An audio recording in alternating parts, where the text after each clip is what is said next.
somos mais fortes. Obrigado por tudo, sempre. মিশরের বিপক্ষে আর্জেন্টিনার বিতর্কিত জয় যেন নাড়িয়ে দিয়েছে গোটা ফুটবল প্রেমীদের হৃদয়। ম্যাচে শত চেষ্টার পরে একটা গোল শুধু জয়ের স্বপ্নই দেখায় না, স্বপ্ন দেখায় শিরোপা জেতার। কিন্তু মিশরের সেই গোল বাতিল করে গোটা ফুটবল প্রেমীদের মন ভেঙেছে ফিফা।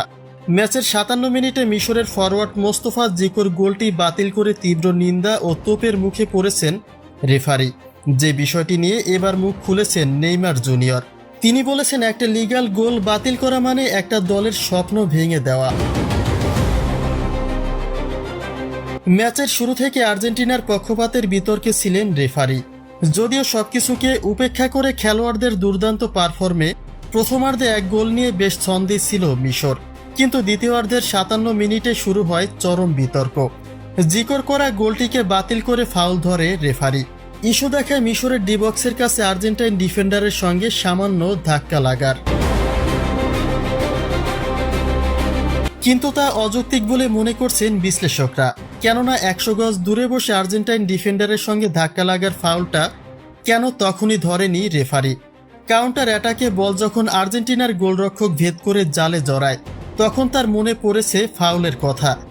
এত সময় কি করেছেন রেফারি, সেই প্রশ্নটাই নেইমার জুনিয়রের। নেইমার বলছেন, বিতর্কের এক চরম পর্যায়ে পৌঁছে গেছে ফিফা।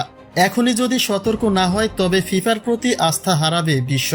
মিশরের সঙ্গে যা হয়েছে তা সত্যি খুব আপত্তিকর, কেননা শিরোপা জেতার স্বপ্ন নিয়ে সবাই খেলতে আসে, কিন্তু মিশরকে তার ন্যায্য অধিকার দেয়া হয়নি। বিতর্ক শুধু এখানে থেমে থাকেনি। আর্জেন্টিনার পরপর 2 গোলে ম্যাচ সমতায় ফেরার পরে 90 মিনিটে একটা অ্যাটাক দেয় মিশর, আর সেখানে ডিবক্সে মোহাম্মদ সালাহকে ফেলে দিয়ে বল ছিনিয়ে নেয় আর্জেন্টাইন ডিফেন্ডার, কিন্তু তাতে নীরব ভূমিকা পালন করে রেফারি। অথবা কাউন্টার অ্যাটাকে তখনই ম্যাচের 3য় গোলটি করে জয় নিশ্চিত করে আর্জেন্টিনা, কিন্তু তাতে মিশর ফাউলের দাবি নিয়ে ভার চেক করার জোরালো দাবি তুললে সাড়া দেননি রেফারি। বিষয়টি নিয়ে কথা বাড়াতে গেলে মেজাজ হারিয়ে মিশরের প্রধান কোচ ও দ্বিতীয় গোলরক্ষককে হলুদ কার্ড দেখায় রেফারি। যুক্তিতর্কে রেফারির সামনে এগিয়ে এলে মিশরের দ্বিতীয় কোচকে সরাসরি লাল কার্ড দেখায় রেফারি।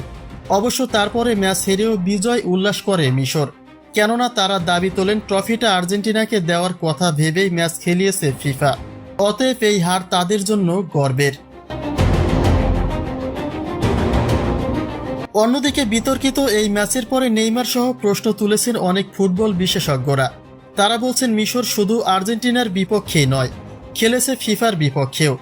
খাতা কলমের পরিসংখ্যানে তারা হেরে গেলেও প্রকৃত জয়টা তাদেরই হয়েছে।